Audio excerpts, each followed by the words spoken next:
There is a story that the Bible begins to tell but never finishes. A story so painful, so raw, so filled with darkness and desperate hope that for centuries the church chose to bury it rather than let you read it. You know the beginning. Everyone does. A garden, a tree, a serpent, a choice that shattered everything. But what you were never told, what was hidden from you, is what happened next. Not the brief lines in Genesis that skip ahead to Cain and Abel. Not the sanitized version you heard in Sunday school. The real story. The full story. The story of the first night outside of paradise. The first tears. The first time Adam and Eve looked at each other and realized that everything they had known was gone forever. Tonight you will hear it all. Every chapter, every prayer, every moment of agony and grace. From a book so ancient that some scholars believe it predates parts of the Old Testament itself. A book that was read by early Christians, treasured by the Ethiopian church, referenced by the apostles, and then quietly removed, set aside, buried beneath centuries of theological silence. It is called the first book of Adam and Eve, sometimes called the conflict of Adam and Eve with Satan. And it tells the story that Genesis left out. What happened when the gates of Eden closed behind them? What happened when the light of God's presence was withdrawn for the first time? What happened in the darkness that followed? You do not need to watch. You do not need to think. Just close your eyes. Let your breathing slow. Let the weight of the day fall away from your shoulders. And listen as we open the pages of the most forgotten book in history.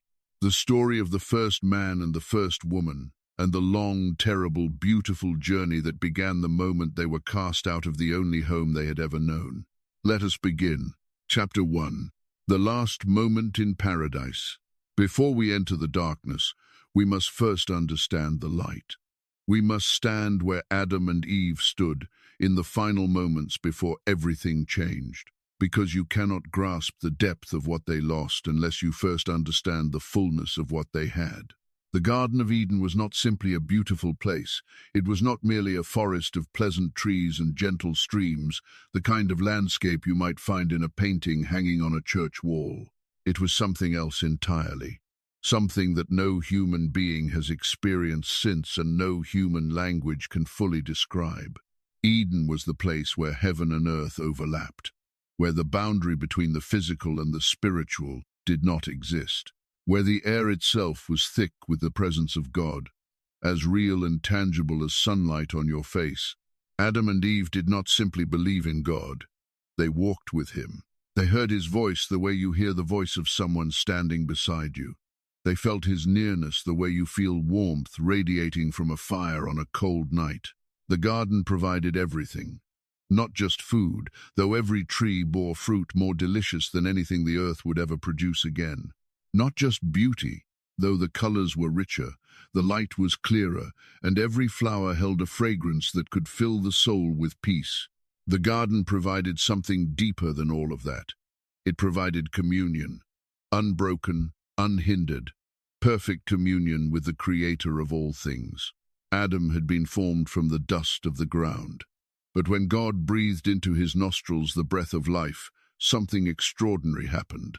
Adam did not merely become alive, he became aware of the presence that surrounded him, aware of the love that had shaped him, aware that he existed not by accident but by intention, fashioned by hands that knew exactly what they were doing. Eve was drawn from Adam's side, not from his head, that he might lord over her, not from his feet, that she might be beneath him, but from his side, close to his heart, that they might walk together as equals, as companions, as two halves of something whole. When Adam first saw her, the book of Adam and Eve tells us, his heart leapt with a joy so pure that it echoed through the garden like music. Here at last was bone of his bone, flesh of his flesh. He was no longer alone. Together they tended the garden. They named the animals. They explored the rivers and the groves and the high places where the mountains touched the sky. And every evening, in the cool of the day, God himself would come and walk among them. His voice was gentle. His presence was warm. And in those moments, there was no fear, no shame, no distance between the created and the Creator, only love. But there was one commandment, one boundary, one tree in the center of the garden that they were told not to touch, the tree of the knowledge of good and evil. Its fruit hung heavy on its branches, beautiful to look at, but forbidden. And the command was clear: you may eat of every tree in the garden, but of this tree you shall not eat. For on the day that you eat of it, you shall surely die. Death. The word meant nothing to them. They had never seen anything die. Every leaf was green. Every creature was alive. The concept of ending, of ceasing to exist, of breath stopping, and the body returning to dust, was as foreign to them as darkness is to the sun. And so when the serpent came, when the voice slithered through the branches and whispered its poisonous question, did God really say you must not eat from any tree in the garden? The ground was already prepared. The seed of doubt had been planted not by the serpent's words alone, but by the simple human desire to understand what was forbidden. Eve looked at the fruit. She saw that it was good for food, that it was pleasing to the eye, that it was desirable for gaining wisdom. And she took it, and she ate. And she gave some to Adam, who was with her, and he ate. The book of Adam and Eve describes what happened next with a clarity that Genesis does not provide. The moment the fruit touched their lips, the moment it was swallowed, something inside them shifted. It was not a gradual change. It was instant, like a candle being blown out, like a door slamming shut. The glory that had covered them, the light of God's presence that had clothed their bodies like a garment, withdrew. It pulled away from them like the tide retreating from the shore. And for the first time in their existence, they felt cold. They felt exposed. They felt the weight of their own bodies pressing down on them, heavy and strange and terrifying. They looked at each other, and where they had once seen beauty and innocence, they now saw nakedness and shame. Something inside them had broken, something that could not be unbroken. The knowledge of good and evil flooded into them like water rushing through a breach in a dam, and with it came the understanding of what they had done. They had disobeyed the only command they had been given. They had chosen their own wisdom over the wisdom of God. They had reached for something that was not theirs to take. And now, standing in the garden that had been their paradise, they understood for the first time what the word death truly meant. Not the stopping of the heart, not the ceasing of breath, but separation. Separation from the source of all life. Separation from the presence that had sustained them. Separation from God. They hid, among the trees, behind the leaves, as if the creator of the universe could be avoided by crouching behind a bush. And when God's voice came that evening, walking through the garden as it always did, the sound that had once filled them with joy now filled them with terror. Adam, where are you? The question was not for God's benefit. He knew exactly where they were. The question was for theirs. Where are you? Not just physically, but spiritually. Where have you gone? What have you done? How far have you fallen from the place where I set you? Adam's answer carried the weight of all human history. I heard you in the garden, and I was afraid because I was naked, so I hid. Afraid. For the first time in the history of creation, a human being was afraid of God. The relationship that had been defined by love and trust was now poisoned by fear and shame, and nothing would ever be quite the same again. The judgment came, not with rage, not with cruelty, but with the steady, sorrowful voice of a father who must discipline children he loves. To the serpent, a curse. To Eve, pain in childbirth, and a fracturing of the relationship between man and woman. To Adam, the ground itself would resist him. Thorns and thistles would grow where fruit had once grown freely. By the sweat of his brow he would eat bread, until he returned to the dust from which he was taken. And then the most devastating moment of all. God made garments of animal skin and clothed them. Somewhere, for the first time in history, blood was shed. An innocent creature died so that the guilty might be covered. The first sacrifice, the first death. A shadow of something that would not be fully understood for thousands of years. And then God said the words that would echo through every generation. The man has now become like one of us, knowing good and evil.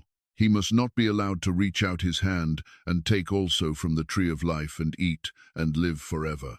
The gates of Eden opened, not to welcome them in, but to send them out. Cherubim, mighty angels with flaming swords that turned in every direction, took their positions at the entrance. The way back was sealed, the garden was closed, paradise was lost, and Adam and Eve stepped out into a world they did not recognize. A world without the covering of God's glory. A world where the ground was hard, the air was cold, and the sky above them, which had once blazed with the light of heaven, was dark. The last moment in paradise had passed, and the first moment of exile had begun. Chapter 2. The first night outside Eden. The book of Adam and Eve describes the first hours outside the garden with a rawness that tears at the heart. This is not theology. This is not doctrine. This is the story of two people who have just lost everything. And the way the ancient text tells it, you can almost feel the dust beneath their feet and the tears on their faces. When Adam and Eve stepped beyond the boundary of Eden, the first thing they noticed was the ground. Inside the garden, the earth had been soft, yielding, covered in moss and grass, so thick it felt like walking on clouds. Out here, the ground was hard. Rocks pressed against the soles of their feet. Thorns scratched their ankles. The soil was dry and unyielding, as if the earth itself had turned against them. The second thing they noticed was the light. Inside Eden, there had been a glow that seemed to come from everywhere and nowhere at once. The presence of God had illuminated the garden the way the sun illuminates the day, but softer, warmer, more alive. Out here, the sun hung in the sky like a distant fire, harsh and blinding, and it was moving. Slowly, imperceptibly, it was sinking toward the western horizon. Adam and Eve had never seen this before. Inside the garden, the light had been constant, unchanging. Now it was fading, and then it happened. The sun set. The book of Adam and Eve records this moment as one of the most terrifying experiences in human history. And when you think about it, you understand why. Adam and Eve had never experienced darkness. Not once in their entire existence had they known what it meant for the light to disappear. And now, as the sun dropped below the edge of the world and the sky deepened from gold to crimson to violet to black, they believed the end had come. Adam fell to the ground, his face pressed into the dust. His body shook with sobs so deep they seemed to come from the very center of his being. He cried out to God with a voice raw with despair. Lord, do not cut us off from your mercy. Do not destroy us utterly. We know that we have sinned. We know that we have disobeyed your command. But do not let this darkness consume us. Do not let us perish in this place. Eve knelt beside him, her own tears falling into the dust. She reached for his hand and held it, trembling. She who had once walked through gardens of light, now crouched in a darkness so complete that she could not see her own fingers. The ancient text tells us that Adam believed the darkness was God's punishment, that God had withdrawn his light permanently, that the sun would never return, that they would spend the rest of their existence, however long that might be, in total, absolute blackness. He wept, not quietly, not with the dignified sorrow of a man who has accepted his fate. He wept the way a child weeps when lost in an unfamiliar place, with desperate, gasping, inconsolable grief. The garden was gone. The light was gone. God's presence, which had once wrapped around them like a warm embrace, felt distant, unreachable, lost. Eve's grief was different but no less devastating. She blamed herself. The ancient text records her words with painful honesty. "This is my fault," she said. "I listened to the serpent. I took the fruit. I gave it to you. All of this darkness, all of this suffering, it is because of what I did. If God destroys us, it is because of me." Adam heard her words, and something inside him softened. Despite everything, despite the loss and the fear and the overwhelming darkness, he loved her. She was still bone of his bone, flesh of his flesh, the companion God had given him. And even in this, the lowest moment of their existence, he could not bear to hear her carry the burden alone. "Do not say that," he told her, his voice hoarse from weeping. "We both ate. We both chose. Whatever comes, we will face it together." They huddled close to each other on the bare ground, their bodies pressed together for warmth, for comfort, for the simple reassurance that they were not alone. The darkness was absolute. No moon shone. No stars were visible. The heavens were sealed above them, black and silent and terrifyingly vast. Hours passed. They did not sleep. How could they? Every sound in the darkness was amplified. The rustle of wind through unfamiliar trees, the distant cry of an animal they could not identify, the creak of branches overhead. Everything was new. Everything was strange. Everything was frightening. And then, slowly, so slowly that at first they thought their eyes were deceiving them, the eastern horizon began to lighten. A thin line of grey appeared, then silver, then pale gold. The stars, which they had not even noticed appearing, began to fade, and the sky, that vast, terrifying expanse of blackness, began to blush with the first light of dawn. Adam lifted his head. He stared at the growing brightness with eyes swollen from tears, and as the sun crested the horizon, rising like a golden coin being placed upon the edge of the world, he felt something he had not expected to feel. Relief, gratitude, hope. The light had returned. The book of Adam and Eve tells us that in that moment, Adam prostrated himself before the rising sun, not in worship of the sun itself, but in thanksgiving to the God who had made it. He had believed the light was gone forever. He had believed that darkness was his permanent sentence, but the sun had returned. And in its return, Adam saw something he desperately needed to see: mercy. God had not abandoned them entirely. The world outside Eden was harsh and strange and frightening, but it was not without light. The sun would rise and set, day would follow night, and in that rhythm, that faithful, predictable cycle of light returning after darkness, there was a message, a quiet, steady, unspoken promise that even in exile, even in the consequences of sin, God's mercy endured. But the relief was temporary, because as the light grew stronger and Adam's eyes adjusted to the brightness, he saw for the first time the world they now inhabited. And it was nothing like Eden. The trees were sparse and thorny, the ground was cracked and dry, the air smelled of dust and decay. There were no rivers of crystal water, no gardens of golden fruit, no paths of soft grass winding between ancient oaks. There was only wilderness, harsh, unforgiving, endless wilderness stretching in every direction. And behind them, visible but unreachable, the Garden of Eden still stood.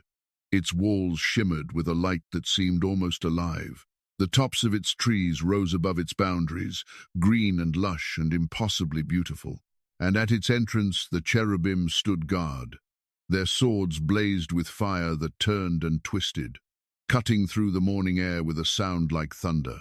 Adam stared at the garden, his garden, the home he would never enter again, and a grief deeper than anything the darkness had brought settled over him like a weight upon his chest. He could see paradise. He could almost smell its flowers.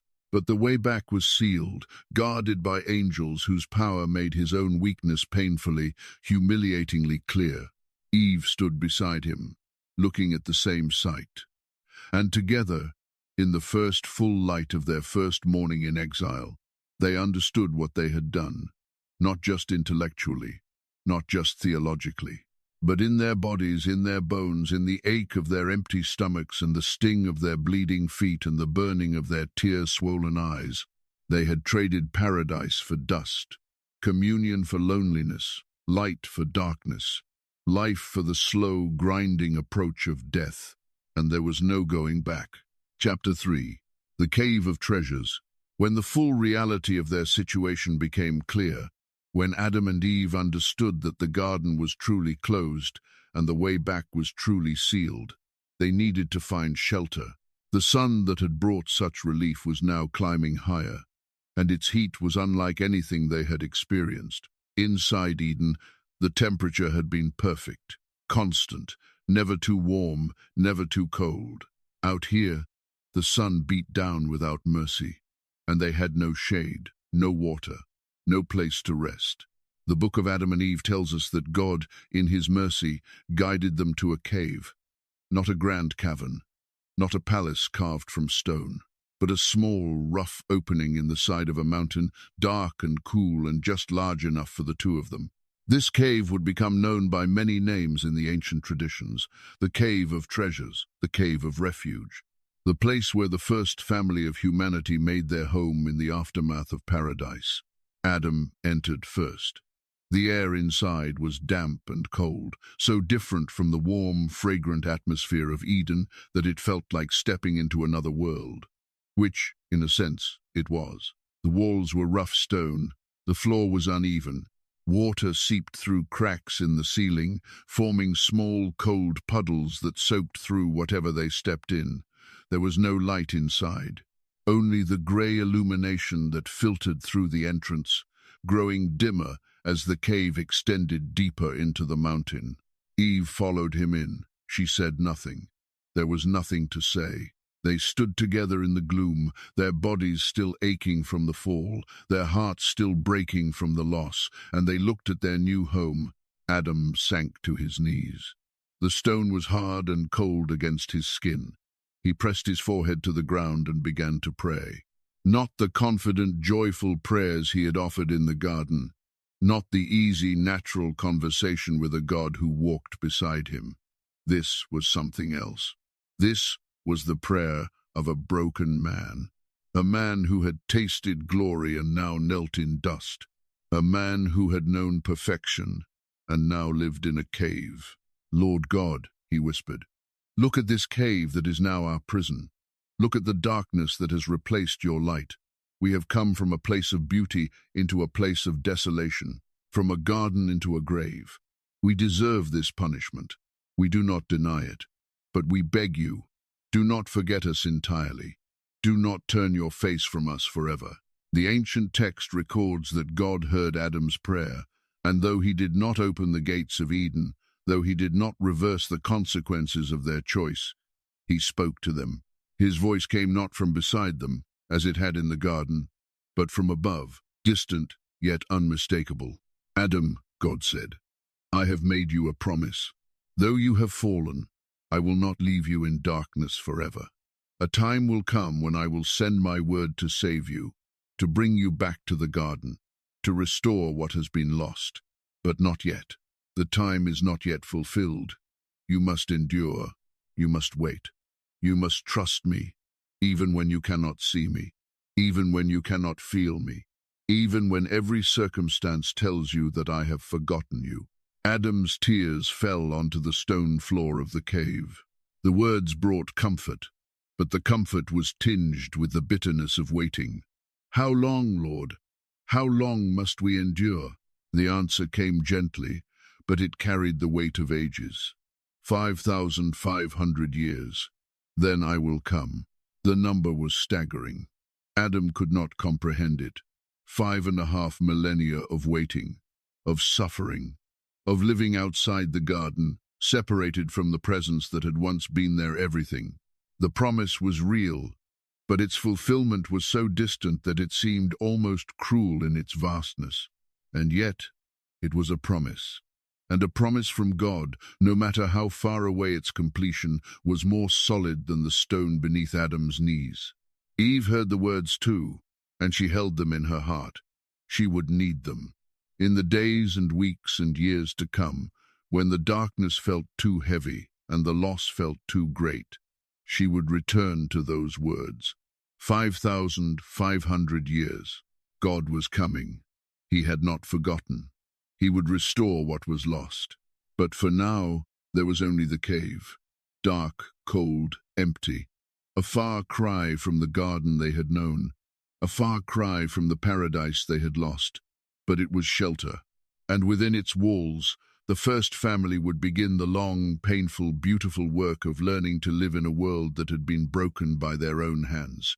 The cave became their home, not a pleasant home, not a comfortable home, but a home nonetheless. They would sleep on its stone floor. They would pray within its walls. They would weep in its darkness and give thanks in the thin light that filtered through its entrance. And over time, it would become sacred, not because of anything it contained, but because of the faith that was practiced within it. For it was in this cave, the book of Adam and Eve tells us, that Adam and Eve first learned to worship. Not the easy, natural worship of paradise, where God's presence was as obvious as the sun, but the hard, costly worship of exile, the worship that rises from broken hearts, the worship that chooses to trust when every circumstance argues for despair. This is the worship that heaven notices. This is the prayer that moves the heart of God, not the prayer of the comfortable, but the prayer of the suffering, not the song of those who have everything, but the song of those who have lost everything and still choose to sing. Adam and Eve sang in that cave. Their voices echoed off the stone walls, thin and trembling, nothing like the glorious harmonies they had heard in Eden. But God heard them, and the ancient text tells us that he smiled. Chapter 4. Satan's first deception. The book of Adam and Eve does not present Satan as a distant, abstract force of evil. It presents him as a personal, relentless, cunning adversary who would stop at nothing to complete the destruction he had begun in the garden. And his first attack on Adam and Eve after their expulsion was not what anyone would expect. He came to them as light. The ancient text describes it with chilling detail. Adam and Eve had been in the cave for several days. They were hungry. They were exhausted. They had been praying without ceasing, crying out to God for mercy, for guidance, for some sign that they had not been utterly abandoned. Their bodies ached, their spirits were crushed, and in that moment of maximum vulnerability, Satan struck. A brilliant light appeared at the entrance of the cave. Not the harsh, blinding light of the desert sun, but a warm, golden, familiar light. The kind of light they remembered from the garden. The kind of light that had once meant the presence of God. Adam lifted his head. His heart leapt. Could it be? Had God come to visit them as he once did in Eden? Was this the answer to their prayers? The fulfillment of the promise? He rose to his feet and moved toward the light. Eve followed, her face brightening for the first time since their expulsion.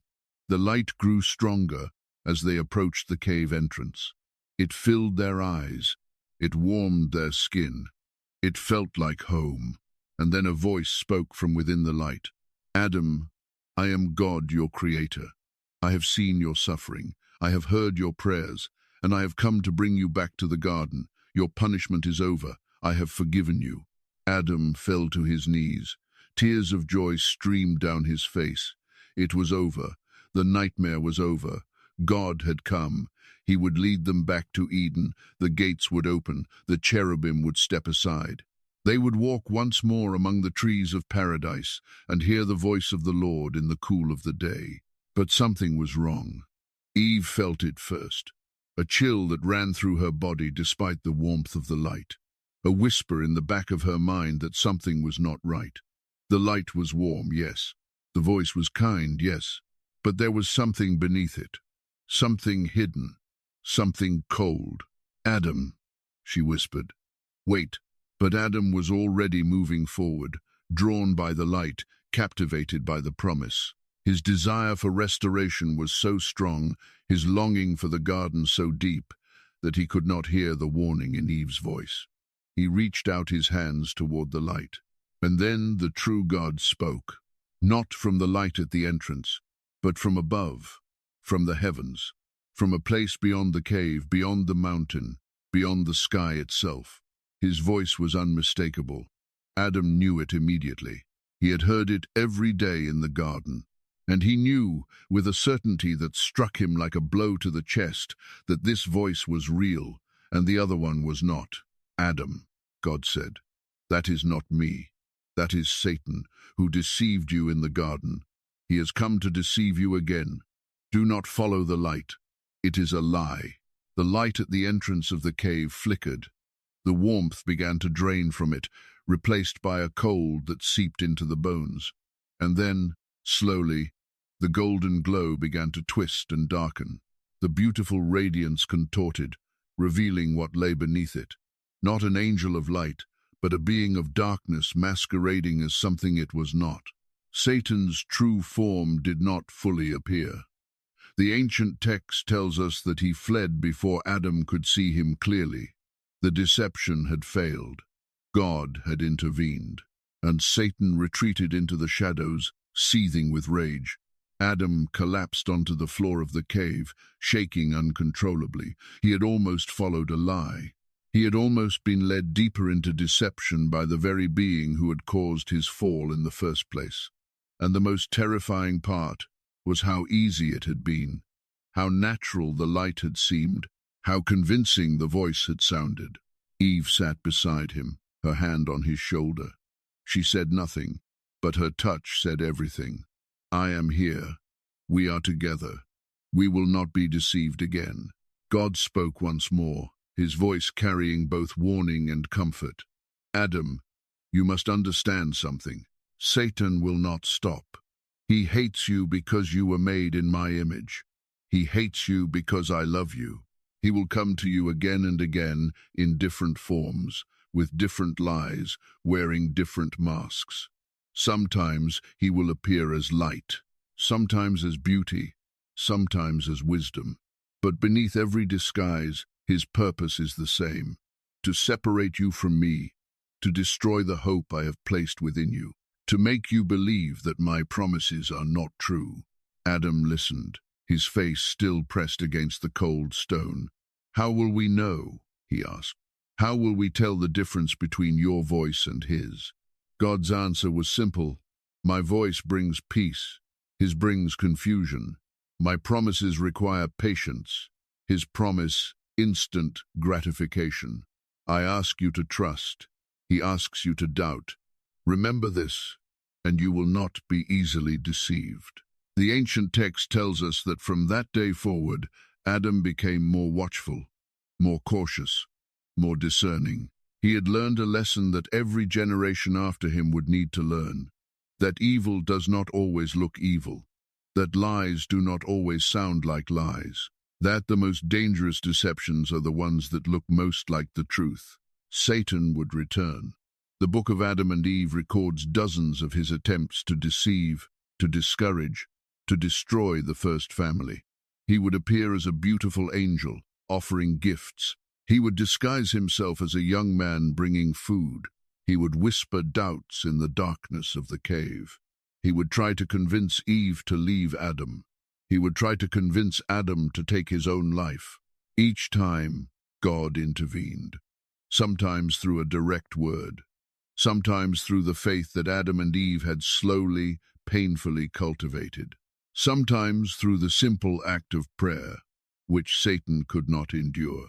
The ancient text tells us that whenever Adam prayed, whenever he lifted his voice to God in genuine faith, Satan fled. Not because Adam was powerful, but because the God he prayed to was.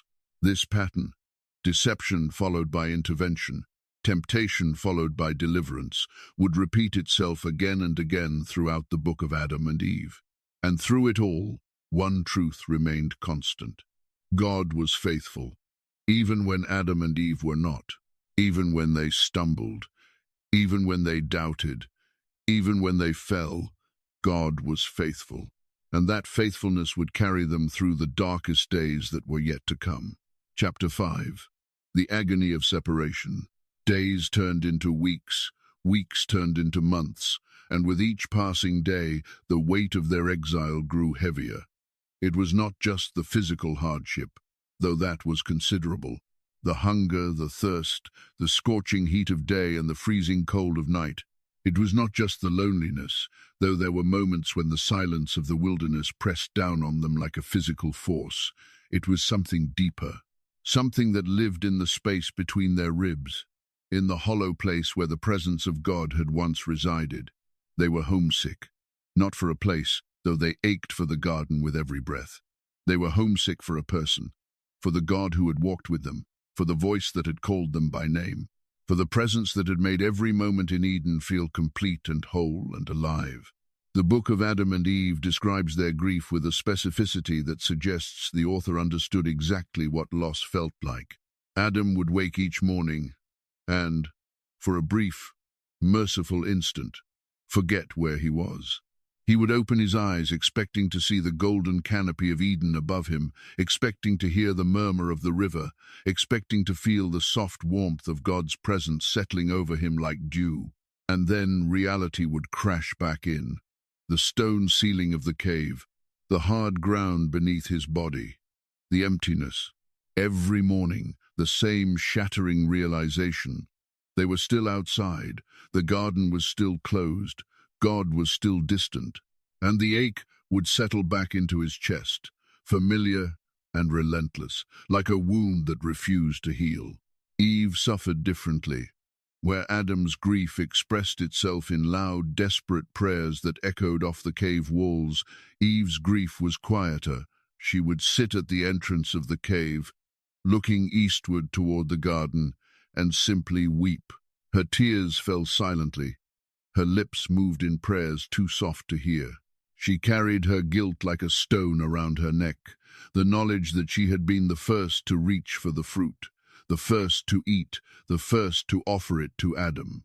No matter how many times Adam told her they shared the blame equally, no matter how many times God himself reassured her that the promise of redemption included her as well, Eve could not fully release the weight of what she felt she had caused.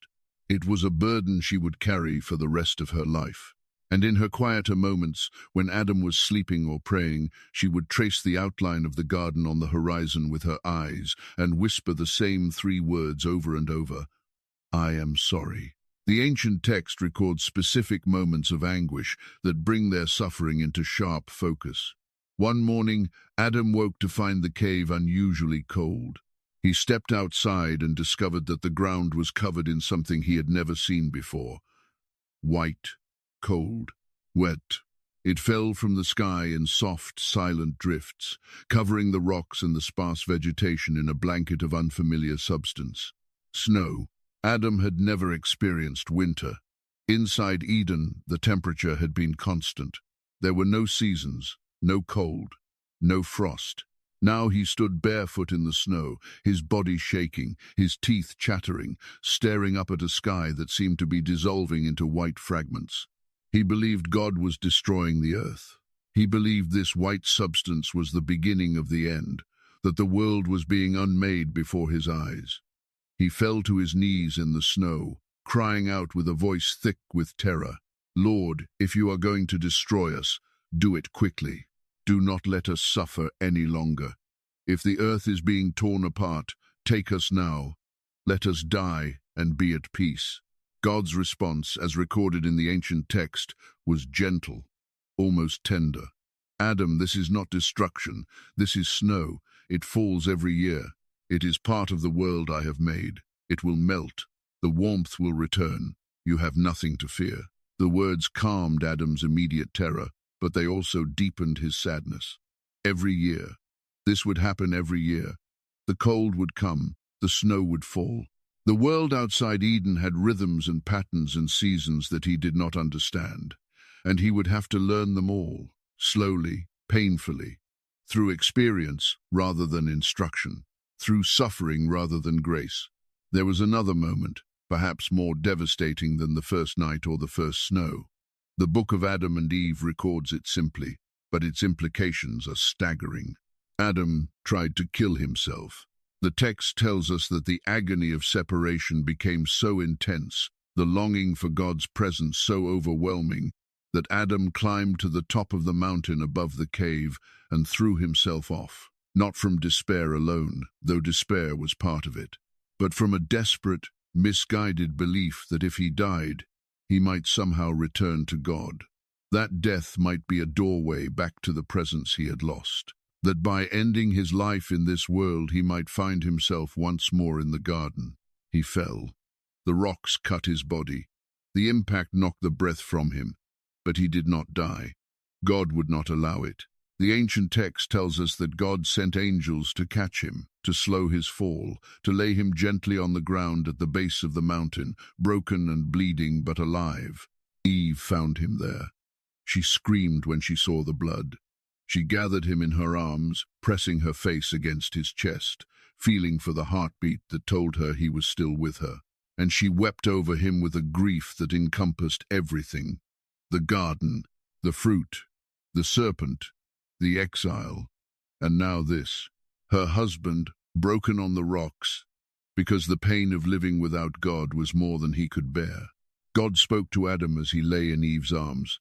"Adam, do not do this again. I have promised that I will come for you, 5,500 years. That is my word, and my word does not fail. But you must live. You must endure. You must carry the burden of this separation until the appointed time. If you destroy yourself, you will not find your way back to the garden.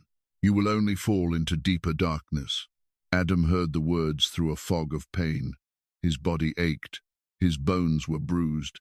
But it was God's voice that cut deepest, not with anger, but with sorrow, as if the Creator himself was grieving over the state of his creation, as if the distance that separated them caused God as much pain as it caused Adam. Eve tended his wounds with strips torn from the animal skins that covered them. She washed the blood from his cuts with water she carried from a nearby stream. She held him through the night, whispering prayers over his sleeping form, asking God to heal his body and his heart, asking God to give them both the strength to endure. And slowly, over the course of many days, Adam healed. His body mended, his spirit recovered. But something had changed in him. The attempt to end his life had shown him the absolute depth of his brokenness, the full extent of what the fall had cost.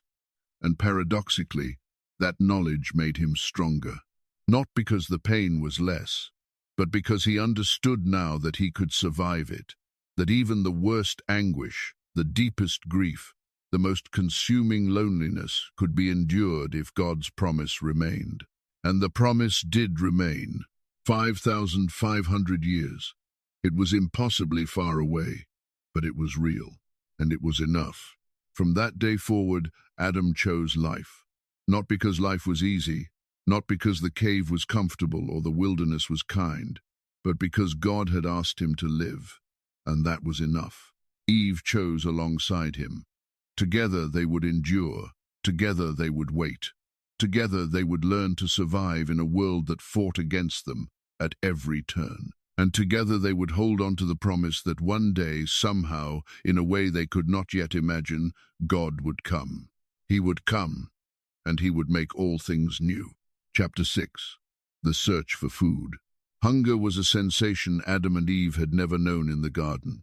In Eden, fruit hung from every branch. The trees offered their harvest freely, abundantly, without end. There was no scarcity, no anxiety about where the next meal would come from. Eating in the garden had been an act of pleasure, of gratitude, of communion with the Creator who had provided everything.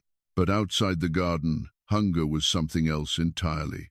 It was a gnawing, clawing emptiness that started in the pit of the stomach and spread outward through the entire body.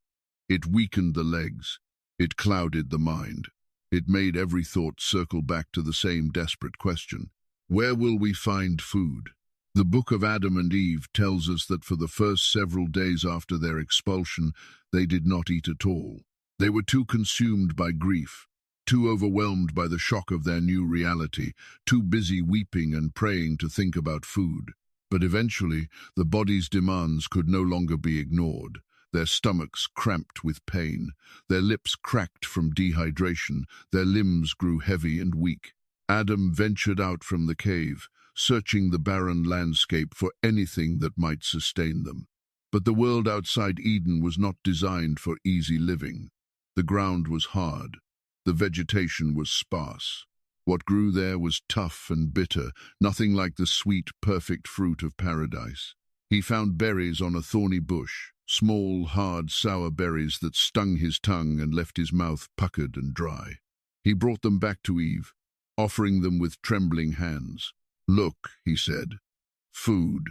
Eve looked at the berries. She looked at Adam, and then she looked eastward, toward the garden, where she knew the trees still bore fruit of unimaginable sweetness, fruit that would never rot, fruit that would never run out, fruit that was now forever beyond their reach. She ate the berries without speaking. They were terrible, sour and gritty, and nothing like the nourishment they had once known. But they were food, and in this new world, that had to be enough. The ancient text records Adam's prayer during this time with devastating honesty. "Lord," he cried, "in the garden you gave us food that was perfect. It satisfied our bodies and our souls. Now we eat bitterness from the ground, and it does not satisfy. Our stomachs ache, our tongues rebel against what we put in our mouths. Is this what you meant when you said we would eat by the sweat of our brow?" God's response was patient but firm. "Adam, the food of the garden was given to you in your innocence. Now that you have chosen to know good and evil, you must learn to work for what you eat. The ground will resist you. The harvest will be small. But if you labor faithfully, I will not let you starve. I will sustain you, not with the abundance of paradise, but with enough. Always enough. Enough." The word carried a new meaning for Adam. In Eden there had been more than enough. There had been overflow. There had been excess so generous that the concept of scarcity did not exist. Now, enough was the new standard. Just enough to survive. Just enough to keep going. Just enough to make it through another day. Over the weeks that followed, Adam and Eve began to learn the rhythms of the world outside the garden. They discovered which plants were edible and which were poisonous. They learned where water collected after rain. They found that certain roots, when pulled from the ground and washed in a stream, provided nourishment that was bland but sustaining. It was hard work, the kind of work that left their hands blistered and their backs aching, the kind of work that demanded every ounce of energy they had and returned barely enough to keep them going. But in that labor, something unexpected began to happen.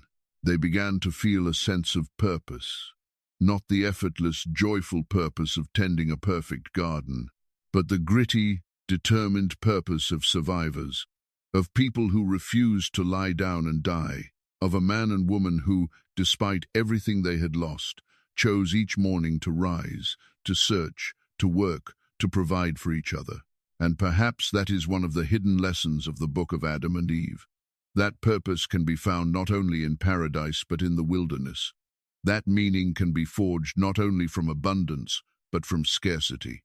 That the human spirit, even broken, even fallen, even exiled from everything it once knew, can find reasons to keep going. Adam learned to dig. His hands, which had once gently pruned the roses of Eden, now clawed at dry earth, pulling roots from rocky soil. Eve learned to gather. Her arms, which had once carried armfuls of perfect flowers, now carried bundles of rough herbs and bitter leaves. Together they ate, and together they survived. The food was never good, never satisfying in the way the garden's fruit had been, but it kept them alive. And as the days passed, and their bodies adapted to this harsher sustenance, they began to accept what they could not change. The garden was behind them. The wilderness was their home now, and in this wilderness they would learn to live. Chapter 7. The River of Forgetfulness. Among the most extraordinary episodes in the book of Adam and Eve is the story of the river. Not the rivers of Eden, which flowed with water so pure it sparkled like liquid light, but a different river, a river that Satan would use as a weapon against them. The ancient text tells us that one day, as Adam wandered through the wilderness searching for food, he came upon a river he had not seen before. The water was clear and cool, flowing gently between banks of smooth stone. After days of drinking from muddy puddles and stagnant pools, the sight of clean, running water was almost too beautiful to believe. Adam knelt beside it. He cupped his hands and drank deeply. The water was cold and sweet, refreshing his body in ways he had not felt since Eden. He called to Eve, and she came and drank beside him. For a moment, kneeling together at the water's edge, they felt something close to peace. But the peace did not last. What Adam did not know, what the ancient text reveals with a narrative precision that borders on thriller, is that Satan had led them to this river deliberately. He had manipulated their path, placed obstacles that redirected their wandering, created the illusion of a shortcut that ended at this exact spot. Because this river was not ordinary, and what Satan planned to do with it was not what it seemed. As Adam stood beside the water, marveling at its clarity, a thought entered his mind, not his own thought. It was placed there, slipped in like a needle through cloth, so subtle that Adam mistook it for his own reasoning. "If I submerge myself in this water," the thought said, "if I stay beneath its surface long enough, perhaps I will die. And if I die, perhaps God will have mercy on me. Perhaps death is the doorway back to paradise." The thought terrified him even as it attracted him. The same longing that had driven him to throw himself from the mountain now whispered from the depths of the river, "Come, rest, let go. The suffering can end here." Adam stepped into the water. It was deeper than he expected. The current pulled at his ankles, then his knees, then his waist. The cold seeped into his body, numbing his limbs. His feet slipped on the smooth stones of the riverbed, and for a moment he lost his footing entirely, his head going beneath the surface. The water closed over him. The sound of the world vanished. There was only silence, cold, the gentle pressure of the current against his body, and a temptation so powerful it felt like a voice shouting in his ear, "Stay down, let go. It will all be over soon." But then another voice cut through the silence. Not Satan's whisper, but God's command. "Adam, come out of the water." Adam's eyes snapped open beneath the surface. Through the rippling water above him, he could see the sky, pale and distant. He could feel his lungs beginning to burn, and he could hear, even beneath the water, even through the cold and the current, the voice of the one who had made him. He pushed himself upward. His head broke the surface. He gasped, drawing in air with desperate, ragged breaths. He dragged himself to the riverbank and collapsed onto the stones, coughing, shivering, alive. Eve had watched the entire thing from the shore. She had seen Adam walk into the water. She had seen him go under. She had screamed his name and waded in after him, grabbing at his arm, pulling him toward her with a strength she did not know she possessed. Now she held him on the bank, his body shaking with cold, his eyes wide with the realization of what had almost happened. God spoke to them both. "Adam, Satan led you to this river. He placed the thought of death in your mind. He wants you to destroy yourself because he cannot destroy you himself. My protection covers you. My promise sustains you. But you must be vigilant. The enemy does not rest. He does not grow tired. He does not give up. And his greatest weapon is not violence. It is despair." The words sank into Adam like stones dropping into deep water. Despair. That was the weapon. Not fire. Not swords. Not the raw power of an angelic being turned against humanity, but the slow, grinding, suffocating weight of hopelessness, the belief that nothing will ever get better, the conviction that God has forgotten, the whisper that death is preferable to the pain of living. Adam had encountered this weapon 3 times now. The first night of darkness, the leap from the mountain, the river, and each time God had pulled him back. Each time mercy had intervened. Each time the promise had proven stronger than the despair, but the attacks would continue. The book of Adam and Eve makes this abundantly clear. Satan was patient. He could wait decades, centuries for the right moment of weakness. And when that moment came, he would be there, with his light, with his whispers, with his river. The lesson was not that Adam and Eve would never be tempted again. The lesson was that they did not face the temptation alone. God was watching. God was listening. God was ready to intervene at the precise moment when human strength reached its limit. And perhaps that is the most important truth in the entire book of Adam and Eve. Not that the first humans were strong enough to resist evil on their own. They were not. Not that they were wise enough to see through every deception. They were not. But that the God who made them loved them enough to rescue them. Again and again and again. As many times as it took. Chapter 8. The first offering. After the incident at the river, a change came over Adam. Not sudden, not dramatic, but real. The desperate, frantic quality of his grief began to soften into something quieter, something more like acceptance.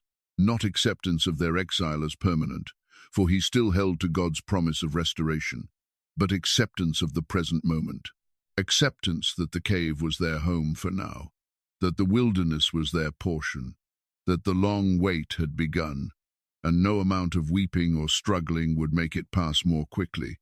It was in this spirit of hard-won peace that Adam felt a stirring in his heart, a desire to do something he had not done since leaving the garden. Not just pray. He had been praying constantly. Not just worship. He had been worshipping in his own broken way since the first morning after the fall. But something more specific, something more deliberate. He wanted to make an offering. In the garden, there had been no need for offerings. God's presence was immediate, constant, all-encompassing. There was no distance to bridge, no separation to acknowledge, no guilt to atone for. But out here, in the wilderness, the distance between Adam and God felt vast, infinite, and Adam felt an instinctive need to reach across that distance, to offer something, to give something back to the God who had given everything. But what could he give? He owned nothing of value. His possessions consisted of animal skins, a few rough tools he had fashioned from stone, and the meager food he scraped from the earth each day. He had no gold, no incense, no precious stones. He had nothing that seemed worthy of the Creator of the universe, and yet the desire persisted. It grew stronger with each passing day, until Adam could no longer ignore it. He spoke to Eve about it, and she understood immediately. She felt it too, the need to express their gratitude, their repentance, their love in some tangible, visible way. They gathered what they could. Fruits from the trees they had found, herbs from the hillside, the best of what the wilderness offered, which was admittedly not much. Adam arranged them carefully on a flat stone near the entrance of the cave. He placed the fruits in a pattern that felt right, though he could not have explained why. He added leaves and flowers, arranging them with the same care he had once used in tending the Garden of Eden. When the offering was complete, Adam knelt before it. Eve knelt beside him, and together they prayed, not with the eloquent, flowing prayers of paradise, but with the stumbling, halting words of people who were still learning how to speak to a God they could no longer see. "Lord," Adam said, "we have nothing to give you that is worthy of who you are. Everything we have came from you in the first place. The ground that grew this fruit is yours. The rain that watered it is yours. The sun that ripened it is yours.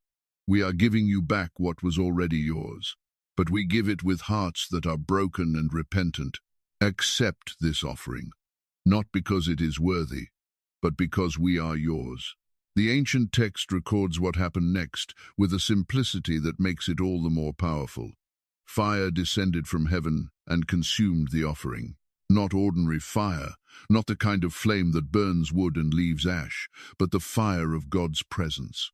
A clean, white flame that fell from the sky like a bolt of lightning and consumed every fruit, every herb, every flower on the stone altar. The fire burned without smoke. It consumed without destroying the stone beneath it. And when it was gone, when the last flicker died away, only the bare stone remained. Adam and Eve stared at the altar in silence. God had accepted their offering. The tears that fell from Adam's eyes this time were not tears of grief. They were tears of astonishment, of gratitude, of a joy so deep it ached. God had seen them. God had received what they offered. The distance between them, vast as it was, had been bridged for one shining moment by a simple act of faith. The fire from heaven became a pattern. The ancient text tells us that Adam and Eve made offerings regularly after that day. Each time they gathered the best of what they had, which was never much. Each time they arranged it with care and reverence. Each time they knelt and prayed with humble, broken hearts. And each time the fire fell, not always immediately. Sometimes they waited for hours, kneeling in the dust, wondering if this time God would not respond. But the fire always came, and with it came the assurance that they were not forgotten, that the God who had promised to come for them was still watching, still listening, still accepting the offerings of two exiled sinners who had nothing to give but their faith. This practice, this rhythm of offering and acceptance, became the foundation of worship for all the generations that would follow. Cain and Abel would bring their offerings. Noah would build an altar after the flood. Abraham would offer sacrifice on the mountains of Moriah. And eventually, one final offering would be made on a hill outside Jerusalem, not of fruit or animals, but of a life, God's own Son. The ultimate offering, the sacrifice that would bridge the distance between heaven and earth once and for all. But all of that lay thousands of years in the future. For now, in this present moment, Adam and Eve knelt before a bare stone altar, their faces wet with tears, their hearts full of a hope they could not yet name. God had accepted their offering, and in that acceptance they found the strength to face another day. The fire from heaven had spoken, and its message was clear. You are not forgotten. You are not abandoned. You are loved. And one day I am coming for you. Hold on. Endure. Wait. I am coming. Chapter 9. Satan returns as an angel of light. The enemy never rests.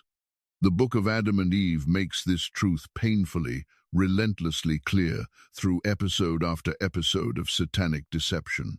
And each time Satan returned, his methods were more sophisticated, more cunning, more difficult to detect. Sometime after the first offering, when Adam and Eve had begun to settle into the rhythms of their new life, when their prayers had become more steady and their hope had grown a little stronger, Satan appeared again. But this time, he did not come alone. The ancient text describes the scene with cinematic precision.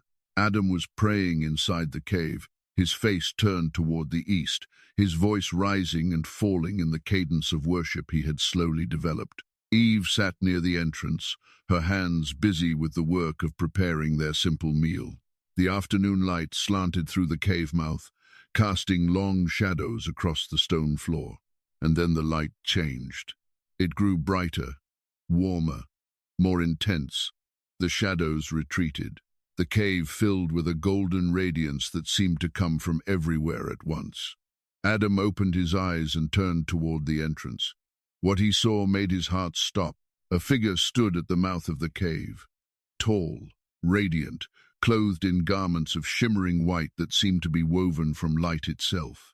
Behind him stood others, 12 of them, each one beautiful beyond description, each one shining with a brilliance that hurt to look at. They carried what appeared to be gifts, bowls of fruit that gleamed like jewels, bread that gave off an aroma so intoxicating it made Adam's empty stomach ache with longing, water that sparkled with an unearthly clarity. The leader of the group stepped forward and spoke. His voice was smooth, musical, carrying a warmth that wrapped around Adam's heart like an embrace. Adam, we are angels sent by God. He has heard your prayers, he has seen your faithfulness, and he has sent us to bring you food from heaven. Eat, and your hunger will end. Drink, and your thirst will be quenched. God loves you, Adam. He has not forgotten you. Adam stared at the figure. Every fiber of his being wanted to believe. The food looked real. The angels looked real. The light felt real.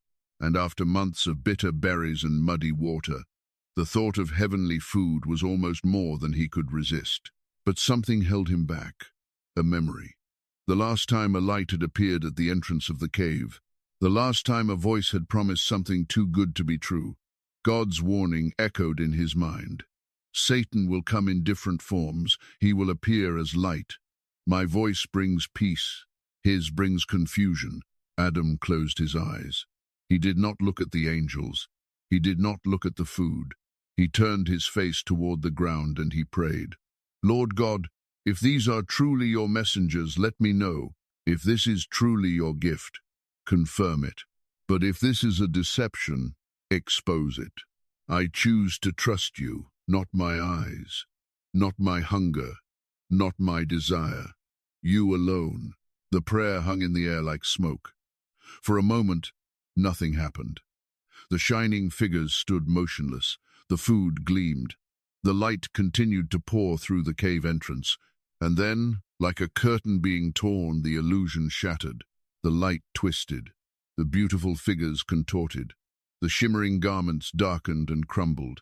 The food that had looked so appetizing melted into dust and ashes. And standing before Adam, where 12 angels of light had been, was Satan himself. Not in his full horror, for the ancient text tells us that his true form would have killed Adam with sheer terror, but stripped of his disguise, stripped of the beauty he had borrowed, he stood exposed for what he was, a being of darkness, pretending to be light, a liar, pretending to be truth, a destroyer, pretending to be a savior. Satan's rage was enormous. The deception had failed again. Adam's prayer had pierced the illusion the way sunlight pierces shadow. And now, exposed and furious, the enemy had nothing left but threats. You think your prayers can save you? Satan hissed. You think your God cares about you? Look at you. Look at where you live. A cave, a hole in the ground. This is what your God's love looks like. If he truly loved you, would he let you suffer like this? Would he let you starve? Would he leave you in this wilderness while the garden stands empty and beautiful just beyond your reach? The words were designed to wound, and they found their target, because everything Satan said was, on the surface, true. They did live in a cave. They were hungry. The garden was just beyond their reach. If God loved them, why did he allow their suffering to continue? But Adam had learned something about truth and lies. He had learned that Satan's favorite weapon was not the outright falsehood, but the half-truth, the fact presented without context, the observation made without mercy, the question asked not to seek understanding, but to sow doubt. And so Adam answered, not with a rebuttal, not with an argument, not with a defense of God's character. He answered with a simple statement of faith. God promised he would come for us. I believe him. That is all I know. That is all I need. Satan stared at him for a long, cold moment, and then he vanished. The light disappeared. The cave returned to its normal dimness, and Adam sat alone on the stone floor, trembling but unbroken. Eve, who had watched the entire encounter from the entrance, came to sit beside him. She took his hand. He took hers. And together they waited in the silence, holding on to the promise that Satan's lies could not erase. God promised. That was enough. Chapter 10. The Gift of Seeds.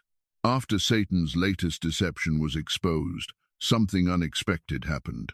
God, who had been watching over Adam and Eve through every trial, every temptation, every moment of despair, chose this moment to give them a gift.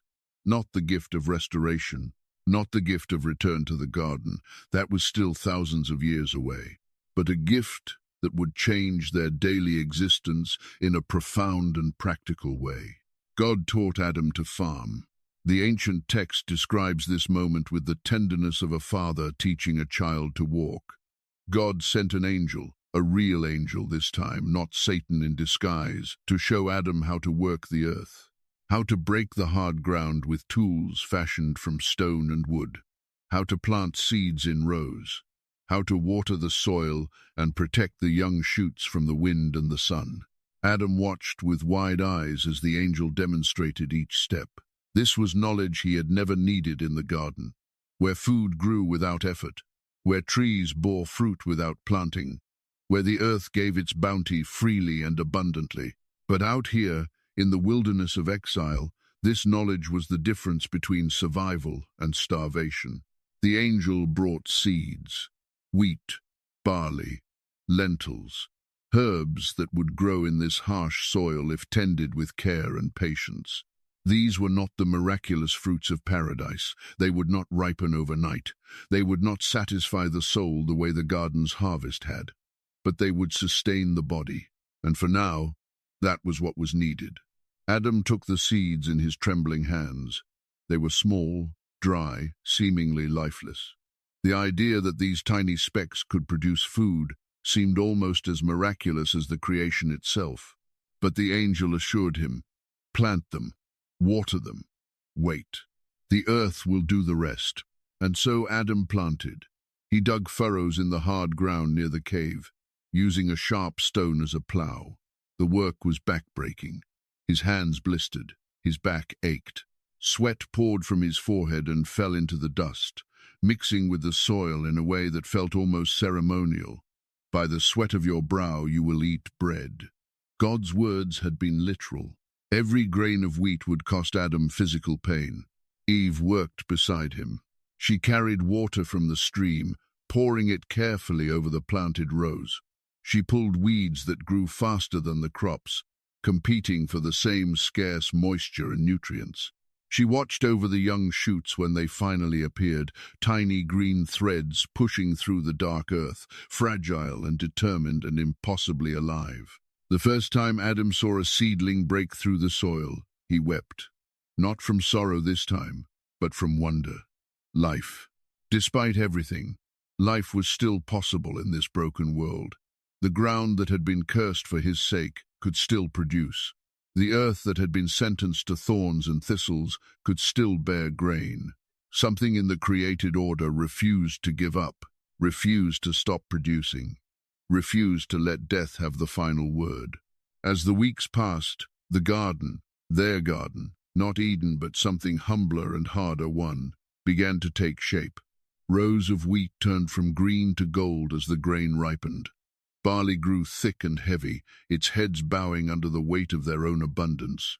Lentils clung to their delicate stems, small but nourishing, promising sustenance through the lean months ahead.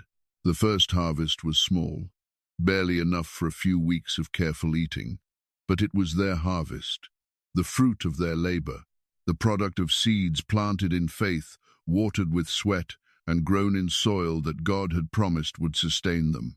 Adam gathered the grain with hands that were calloused and scarred but steady.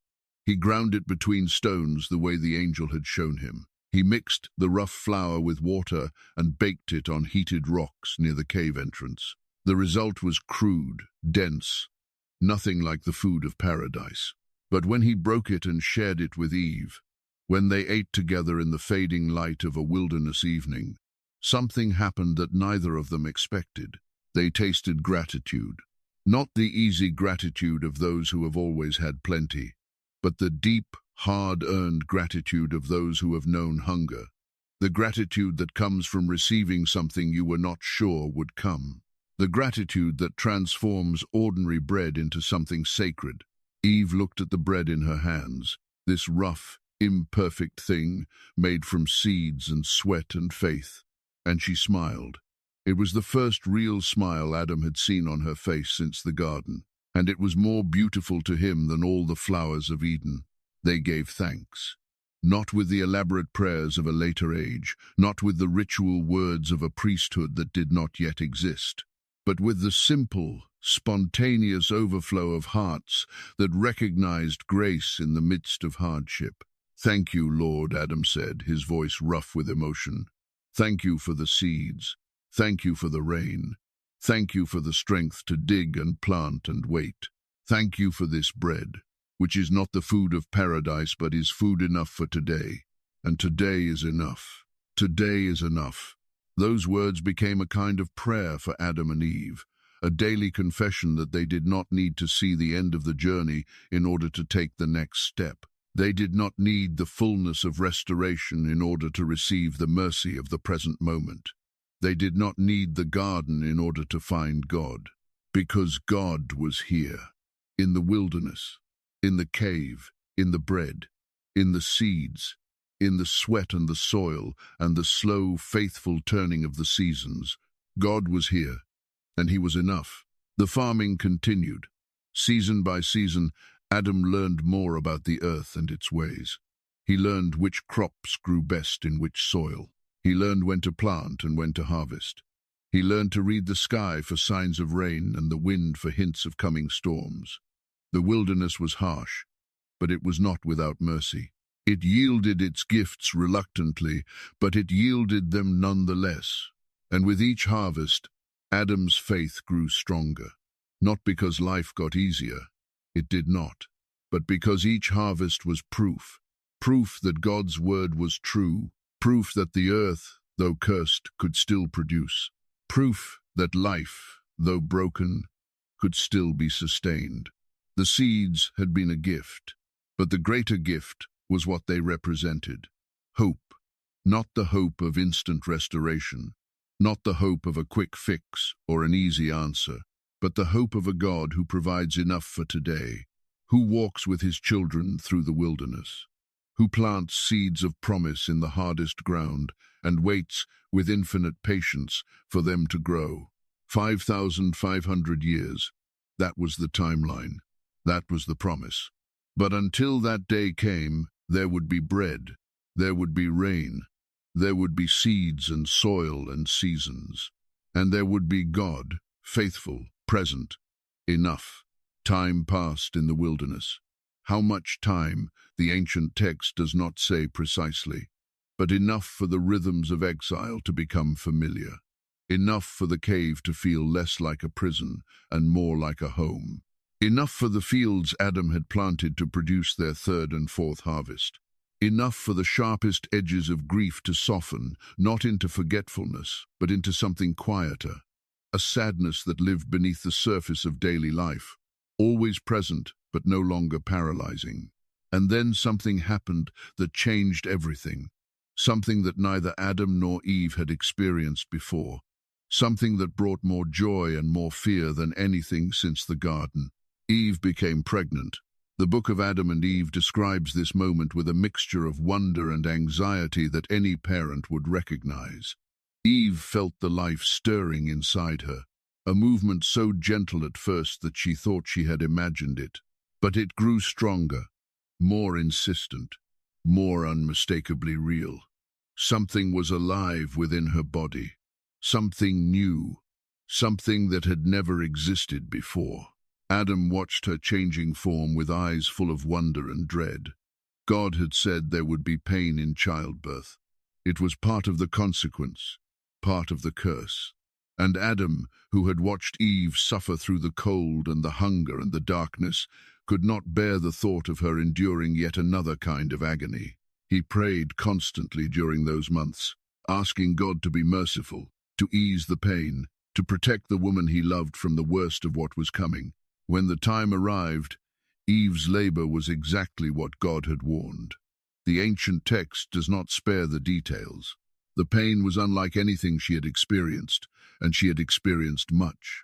It tore through her body in waves that left her gasping, clutching at the ground, crying out with a voice that echoed off the walls of the cave and carried out across the silent wilderness.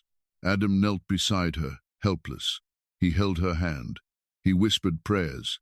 He wiped the sweat from her forehead with trembling fingers. But he could not take the pain from her. He could only watch. And in his watching, he understood something about the nature of love that the garden had never taught him. That love is not only the sharing of joy, it is the willingness to be present in suffering, to stay when staying is agony, to hold on when there is nothing you can do but hold on. The child was born as the sun was setting, a boy, small, red, screaming with the full force of lungs that had never drawn breath before. Eve gathered him against her chest, her body shaking with exhaustion and relief, her face wet with tears that mixed pain and joy in equal measure.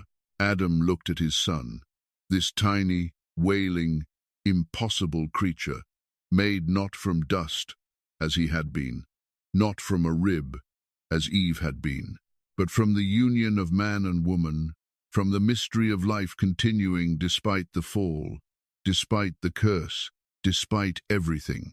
Eve named him Cain. The name carried a meaning that revealed her heart. "I have gotten a man from the Lord," she said. The words were filled with hope. Perhaps this was the beginning of the fulfillment. Perhaps this child was the one God had promised would come. Perhaps through Cain, the way back to the garden would be opened. She was wrong, but she did not know that yet. Cain grew quickly, as children do. He was strong and willful from the beginning, a boy who pushed against boundaries, who demanded attention, who burned with an intensity that was both admirable and unsettling. He had his father's frame, but a fire in his eyes that came from somewhere else, somewhere deeper, somewhere that Adam could not quite identify. Before long, Eve was pregnant again, and this time, when the labor came and the pain tore through her and the child emerged into the harsh light of the wilderness, she held a different kind of boy. Abel was quieter than his brother, gentler. He came into the world not screaming but whimpering, as if he already understood that this was a place of sorrow and chose to enter it softly. The two brothers grew up in the shadow of the cave, under the watchful eyes of parents who carried wounds that would never fully heal. Adam taught them both to work. Cain took to the fields. He had his father's strength and learned quickly how to break the ground, plant seeds, tend crops, and coax food from reluctant soil. He was good at it, more than good. He was driven. He attacked the earth with a ferocity that produced impressive results, but left little room for gentleness. Abel chose a different path. He became a keeper of sheep. The animals responded to him in ways they never responded to Cain. They followed his voice. They trusted his hands. He moved among them with a quiet authority that came not from force but from patience. He spent long hours in the hills with his flock, watching the sky, listening to the wind, praying in the silence that surrounded him like a garment. Adam watched his sons with a father's pride and a prophet's unease. He saw in them something he recognized, something ancient, something that had been present since the very beginning of the story. Two paths, two natures, two ways of responding to the God who had made them and the world they inhabited. Cain worked the earth with his hands but rarely lifted his heart. He was capable but not grateful, productive but not worshipful. He gave God what was required but nothing more. His offerings were functional, transactional, the fulfillment of obligation rather than the overflow of love. Abel was different. When he brought an offering, he brought the best, the firstborn of his flock, the fattest lamb, the finest wool. He did not give God the leftovers. He gave God the first portion, the choicest piece, the thing that cost him the most, and he gave it with joy, with reverence, with the kind of worship that rises from a heart that understands it has nothing to offer that did not first come from the hand of the giver. The day came when both brothers brought their offerings before the Lord. The ancient text, echoed by the book of Genesis, records this moment with a simplicity that barely conceals the earthquake beneath it. Cain brought some of the fruits of the soil as an offering to the Lord. Abel also brought an offering, fat portions from some of the firstborn of his flock. The Lord looked with favor on Abel and his offering, but on Cain and his offering he did not look with favor. The fire fell on Abel's offering. The clean, white flame descended from heaven and consumed the lamb, just as it had consumed Adam and Eve's offerings before. The sacrifice was accepted. God had looked upon Abel's worship and found it pleasing. But no fire fell on Cain's offering. The fruit sat untouched on the altar. No flame descended. No sign of acceptance came. The sky remained silent. The offering remained unconsumed. Cain stared at his rejected offering. Then he looked at Abel's altar, where smoke still rose from the consumed sacrifice. And something dark and terrible began to move inside him. It started as embarrassment that his brother had been accepted and he had not. That shifted into resentment. Resentment that God would favor a shepherd over a farmer, a younger brother over an older one, and resentment, left unchecked, began to curdle into something far more dangerous. Rage. His face fell, the text says, such a small phrase for such a massive shift. His countenance changed. The light in his eyes dimmed. His jaw tightened. His hands clenched at his sides. And the anger that had been simmering beneath his surface since the moment he saw the fire bypass his altar now began to boil. God saw it. Of course God saw it. And in an act of extraordinary mercy, he spoke directly to Cain. Not in judgment, not in condemnation, but in warning. "Why are you angry?" God asked. "Why has your face fallen? If you do what is right, will you not be accepted? But if you do not do what is right, sin is crouching at your door. It desires to have you, but you must rule over it." The words were clear. The warning was specific. The choice was laid before Cain as plainly as a path in the wilderness. You can master this. You can choose differently. The anger you feel does not have to control you. The resentment does not have to define you. Sin is crouching, waiting, ready to pounce. But you are not helpless before it. You can rule over it. You can turn away. You can bring a better offering next time. You can choose humility over pride, gratitude over resentment, worship over performance. Cain heard the words, every single one, and he rejected them. The ancient text does not explain what happened in Cain's heart during the hours that followed. It does not describe the internal battle, the moments of hesitation, the brief flickers of conscience that he snuffed out one by one. It simply tells us what he did. Cain said to his brother Abel, "Let us go out to the field." And while they were in the field, Cain attacked his brother Abel and killed him. The first murder. The first time human blood was shed by human hands. The first time death came not through the slow decay of age or the violence of nature, but through the deliberate, premeditated choice of one person to end the life of another. The book of Adam and Eve expands on this moment in ways that the Genesis account does not. It describes the setting, a field at the edge of the wilderness, the sun low on the horizon, the sheep grazing peacefully nearby, unaware of what was about to happen. It describes Abel's confusion when Cain's demeanor changed, when the casual invitation to walk together turned into something else. It describes the moment when Abel looked into his brother's eyes and saw not a sibling but a stranger, not family but fury. Abel did not fight back. The ancient text is clear about this. Whether from shock or from the same gentleness that had defined his entire life, Abel did not raise his hand against his brother. He fell where he stood. The blood that poured from his body soaked into the ground, the same ground that Cain had worked with such pride, the same earth that now received the first innocent blood ever shed upon it. And the earth cried out, not with an audible voice, not with words that human ears could hear, but with a groan that reached the throne of heaven. The blood of Abel, seeping into the soil, carried with it a testimony that could not be silenced, an accusation that could not be denied. The ground that had been cursed because of Adam's sin was now drenched with the blood of Adam's son, and it would not be quiet about it. God came to Cain, just as he had come to Adam in the garden after the fruit was eaten, just as he had come with a question he already knew the answer to, and just as before, the question was not for God's benefit, but for the sinners. Where is your brother Abel? Cain's response was the second greatest act of defiance in human history, surpassed only by the eating of the forbidden fruit. It combined a lie with an accusation, a denial with a challenge. I do not know. Am I my brother's keeper? The audacity was staggering. Standing over his brother's cooling body, with blood still drying on his hands, Cain looked into the face of the omniscient God and lied. And then, as if the lie were not enough, he threw the question back at God with a contempt that bordered on the demonic. Am I my brother's keeper? As if the answer were obvious, as if the life of another human being were not his concern, as if the blood on his hands were someone else's problem. God's response carried the weight of judgment and the ache of sorrow in equal measure. What have you done? The voice of your brother's blood cries out to me from the ground.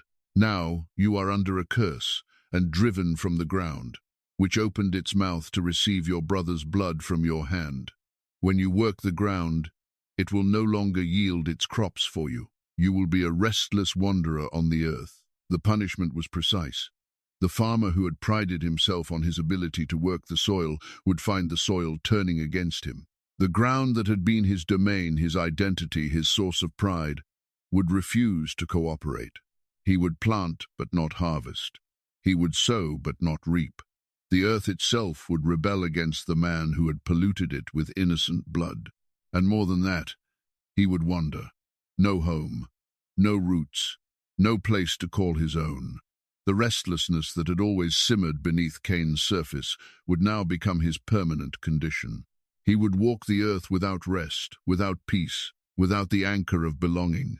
Cain's response revealed the final dimension of his character. My punishment is more than I can bear. Not I am sorry, not what have I done, not forgive me, but this is too hard for me. Even in judgment, Cain's concern was for himself, his own suffering, his own safety, his own future. Today you are driving me from the land, he continued, and I will be hidden from your presence. I will be a restless wanderer on the earth, and whoever finds me will kill me. But God, whose mercy extends even to murderers, responded with an act of protection that defies human understanding. Very well, anyone who kills Cain will suffer vengeance 7 times over. And the Lord put a mark on Cain, so that no one who found him would kill him. The mark of Cain, not a brand of shame, as many have interpreted it, but a sign of protection, a visible symbol that even in judgment, even after the most terrible act in human history, God's mercy was not entirely withdrawn. Cain deserved death. He received exile. He deserved destruction. He received a mark of preservation. Cain departed. He went out from the Lord's presence and lived in the land of Nod, east of Eden. The name Nod means wandering. It was not a place, it was a condition, a state of being. Cain's home was homelessness. His address was restlessness. His inheritance was the empty, aching consequence of a choice he could never undo. And in the cave, in the mountains west of Eden, Adam and Eve learned what had happened. The book of Adam and Eve describes their grief with a detail that makes the ancient text read like an eyewitness account. Adam found Abel's body. He was walking in the fields, looking for his sons, calling their names as the evening shadows lengthened. And then he saw something on the ground. A shape, a form, familiar but wrong, still in a way that living things are never still. He ran. His old legs carried him faster than they had moved in years. And when he reached the place where Abel lay, when he saw the blood that had soaked into the ground, when he touched the cold skin and felt no pulse, no breath, no life, Adam let out a cry that the ancient text says shook the mountains. Not a cry of anger, not a cry of rage, a cry of absolute, inconsolable devastation. The sound a father makes when he holds his dead child, the sound the human heart makes when it breaks completely. He gathered Abel in his arms. He held the boy against his chest, rocking back and forth, his tears falling onto the face that would never smile again.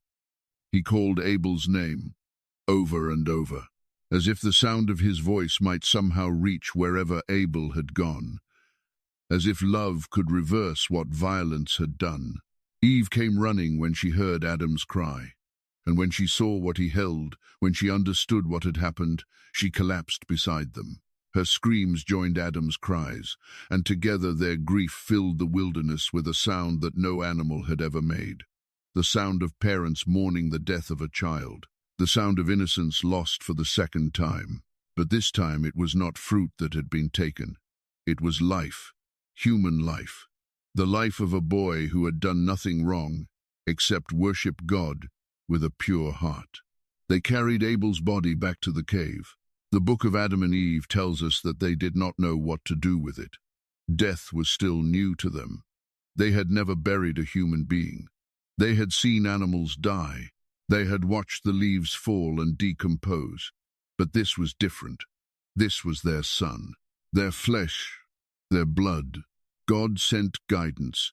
He showed them how to prepare the body, how to wash it, how to wrap it in the cleanest cloths they had, how to dig a grave in the earth, deep enough to protect it from animals, deep enough to give it the dignity that death demands. Adam dug the grave himself. The same hands that had planted seeds and broken ground now carved out a hole in the earth to receive his son. The same muscles that had built their shelter now served a darker purpose. And as he dug, tears and sweat fell together into the dirt, mixing with the soil that would cover Abel forever. They laid him in the ground. Eve placed flowers on his chest, the best she could find in the sparse wilderness around the cave. Adam spoke a prayer that the ancient text preserves with heartbreaking simplicity. Lord, receive my son. He was good. He loved you. He worshipped you with a pure heart. Take him into your presence. Let him rest in your peace, and let his blood not cry out in vain. Let justice come. Let restoration come. Let the day come when death itself is swallowed up and there is no more weeping, no more grave, no more loss. They covered the grave with earth. They placed stones over it to mark the spot.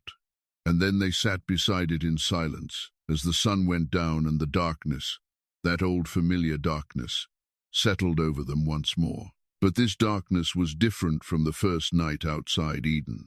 That darkness had been frightening because it was unknown. This darkness was devastating because it was understood. Death was real. Violence was real. The consequences of the fall were not abstract or theoretical. They were specific, personal, devastating. Their son was dead, killed by their other son. The family that had begun in paradise was now shattered by murder. The promise of descendants like stars felt impossibly distant. The hope that had sustained them through cold and hunger and Satan's deceptions now felt fragile, thin, barely strong enough to survive the weight of this new grief. Days passed, weeks. Adam barely spoke. He sat near Abel's grave for hours, staring at the mound of earth, replaying every memory. Abel's first steps, Abel's first words, the way he laughed when the lambs nuzzled his hands. The way he prayed, quietly and sincerely, with a faith that seemed to come as naturally as breathing. Eve mourned differently. She mourned Abel, yes, but she also mourned Cain, her firstborn, the son she had believed might be the promised one. The boy she had nursed and held and loved was now a murderer, a wanderer, gone from their lives as completely as if he too had died. She had lost both sons in a single day, one to death, one to darkness. The grief threatened to destroy them, and Satan, who never misses an opportunity, used this moment of maximum vulnerability to launch another attack. He came to them in the darkness of the cave, not as an angel of light this time, but as a voice, a whisper, a thought that slithered into their minds like the serpent had once slithered through the branches of the forbidden tree. God has abandoned you, the whisper said. Look at your life. Look at what has happened. You lost the garden.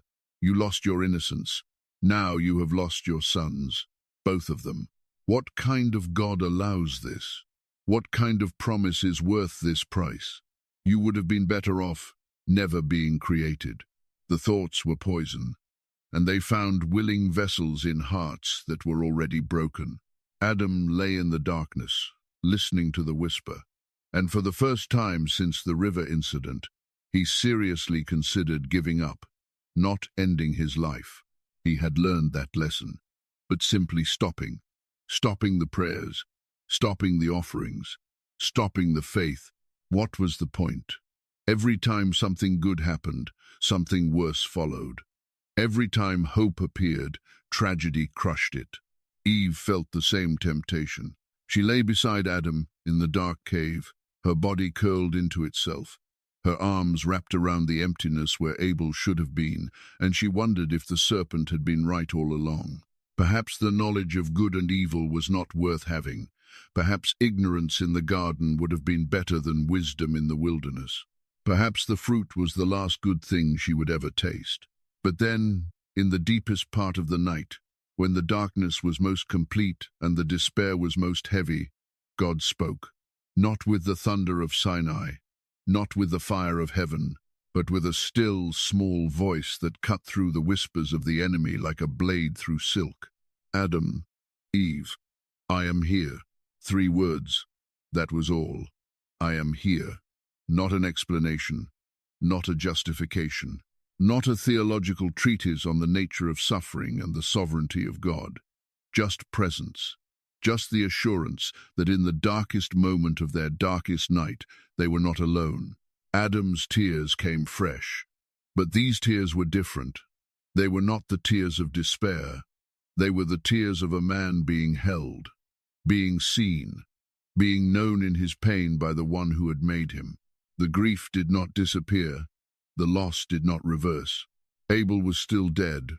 Cain was still gone. But God was here. And somehow, impossibly, mysteriously, that was enough. Eve felt it too. The presence, not the overwhelming, radiant presence of the garden, not the visible, tangible closeness they had known before the fall, but a quiet warmth, a gentle pressure, like a hand resting on a shoulder, like a whisper saying, "Hold on, I know it hurts, but hold on." They held on, and then, in God's perfect timing, when the sharpest edge of grief had begun to dull and the will to continue had returned, God gave them another gift. Eve became pregnant again. The book of Adam and Eve describes this pregnancy differently from the first 2. There was less anxiety this time, less fear. Not because the pain of childbirth would be less, but because Adam and Eve had learned something about God's character that they did not fully understand before Abel's death. They had learned that God gives back, not always in the way you expect, not always on the timeline you would choose, but he gives back, he replenishes, he restores. The child was born in the cave, just as Cain and Abel had been. The labor was painful, just as it had been before. But when the boy emerged, crying and kicking and alive, Adam held him with a tenderness that carried the weight of everything they had lost. Eve named him Seth. The name means appointed or granted. "For God has appointed me another child in place of Abel," she said. Not a replacement. Abel could never be replaced, but a continuation, a renewal, a sign that the promise was still alive, that the line through which God would ultimately bring restoration had not been severed by Cain's violence. Seth was different from both his brothers. He had Cain's strength but Abel's heart. He was capable and hard-working, but he was also gentle, thoughtful, reverent. From his earliest days, he showed a natural inclination toward prayer, toward worship, toward the kind of quiet, persistent faith that had defined Abel's short life. Adam saw it and wept with gratitude. God had not forgotten the promise. The line of the righteous would continue. Through Seth, through his children, through the generations that would follow, the promise of 5,500 years would march steadily forward toward its fulfillment. Adam taught Seth everything, not just farming and survival, not just how to build shelters and find water and avoid the poisonous plants. He taught him the story, the whole story, from the creation of the heavens and the earth, to the beauty of the garden, to the terrible choice and its consequences. He told Seth about the promise, about the 5,500 years, about the day when God himself would come to make things right. And Seth listened, not with the distracted impatience of a child hearing a familiar tale, but with the focused attention of someone who understood that these words were the most important thing he would ever hear. He absorbed every detail. He memorized every promise. He carried the story in his heart like a treasure, knowing that one day he would pass it to his own children, and they to theirs, until the promise was fulfilled. The ancient text tells us that Seth also began to call on the name of the Lord, not just in crisis, not just when Satan attacked or when the winter was harsh or when food was scarce, but daily, constantly, as a way of life. He built an altar near the cave and made offerings regularly, following the pattern his parents had established. And the fire fell. Each time, the fire fell. The line of Seth became the line of the righteous, the line through which the promise would pass. Noah would come from Seth. Abraham would come from Seth. David would come from Seth. And ultimately, in the fullness of time, the one who had been promised in the garden, the one who would crush the serpent's head, would come from Seth. But the line of Cain also continued. Far to the east, in the land of Nod, Cain built a city. He named it after his son Enoch. And from that city, a different kind of civilization emerged. A civilization built on human strength rather than divine dependence. On self-sufficiency rather than faith. On the mastery of metal and music and industry rather than the quiet disciplines of prayer and sacrifice. The two lines, Seth's and Cain's, would grow and spread across the earth, and the tension between them, between faith and self-reliance, between worship and pride, between humble dependence on God and defiant independence from Him, would define the human story for every generation that followed. Adam watched it begin. He saw the divergence taking shape even in the early days. He saw Seth's children building altars. He heard Cain's descendants building cities. And he understood with the painful clarity of a man who had experienced both sides of the story that the battle between these two paths would never fully end. Not until the promise was fulfilled. Not until God Himself came down to settle the matter once and for all. The years continued to pass. Adam's hair turned white. His step grew slower. His body, which had been designed for paradise, wore down under the demands of a fallen world. But his spirit grew stronger. Each year of faithfulness added another layer of trust. Each answered prayer built another stone in the foundation of his hope. Each sunrise reminded him that God was faithful, that mercy endured, that the promise remained. He continued to make offerings. He continued to pray.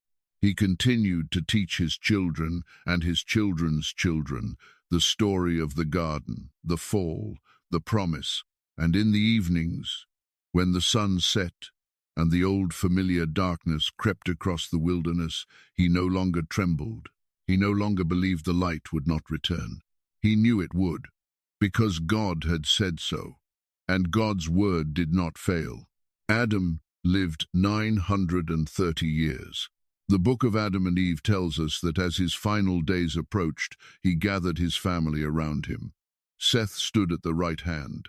Eve sat beside him, her own body aged beyond recognition, but her eyes still carrying the same spark that had first drawn Adam's gaze in the garden so long ago.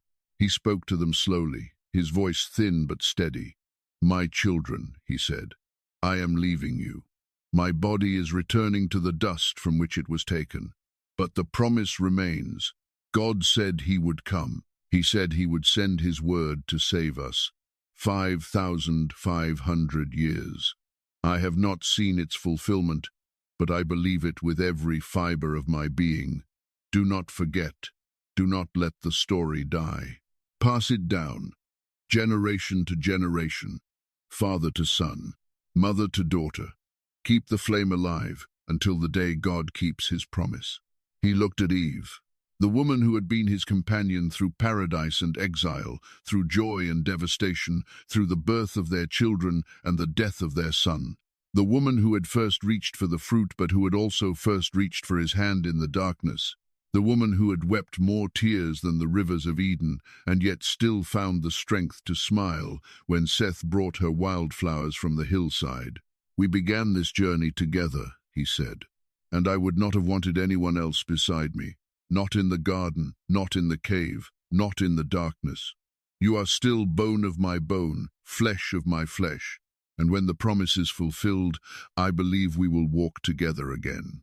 In a garden greater than the one we lost, in a light brighter than the one we knew."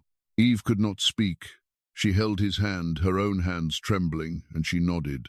That was enough. Adam closed his eyes. His breathing slowed. The ancient text tells us that in his final moments he saw something, not with his physical eyes, which had grown dim with age, but with the eyes of his spirit. He saw a light, not the false light of Satan's deceptions, not the harsh light of the wilderness sun. but the true light, the light he had known in the garden, the light of God's presence, warm and golden and achingly familiar. And he heard a voice, the same voice that had called him into existence, the same voice that had walked with him in the cool of the day, the same voice that had warned him, judged him, loved him, and promised him restoration. "Welcome home, Adam." And the first man's spirit departed. His body, worn out after nearly 1,000 years of exile, returned to the dust from which it had been formed. But his soul, the breath that God had breathed into him on the day of creation, returned to the one who had given it. Seth buried his father beside Abel, in the ground near the cave that had been their home for so many centuries. He placed stones over the grave and spoke the words his father would have spoken. "Lord, receive your servant Adam. He sinned, he fell, he suffered, but he believed your promise, and he never stopped trusting you.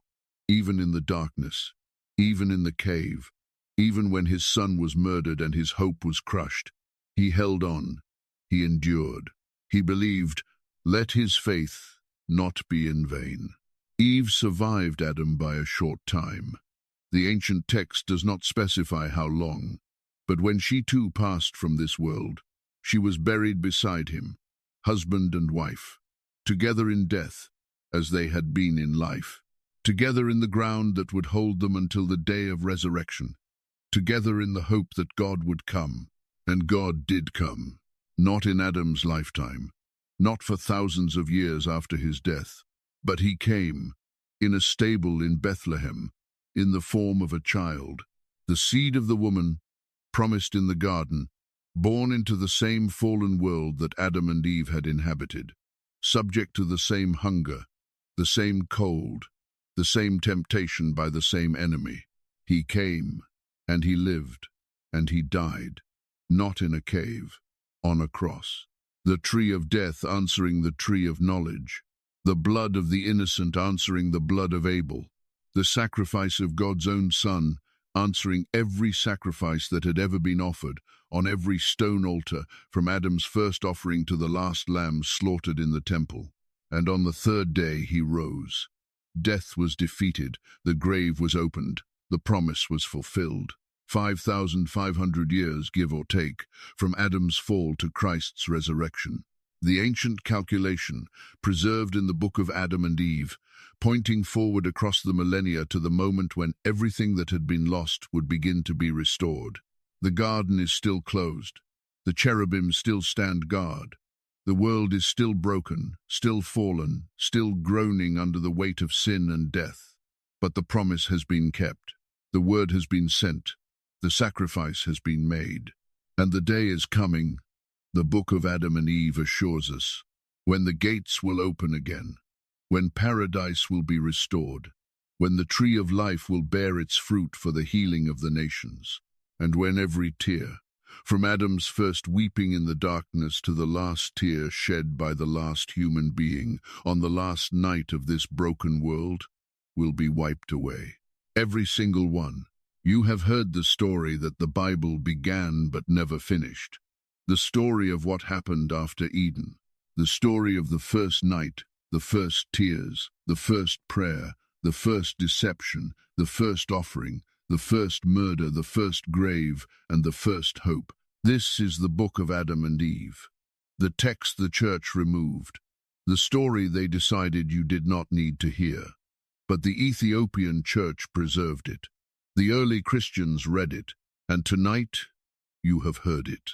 It is a story of loss, of unimaginable, irreversible loss, the kind of loss that breaks you in places that never fully heal.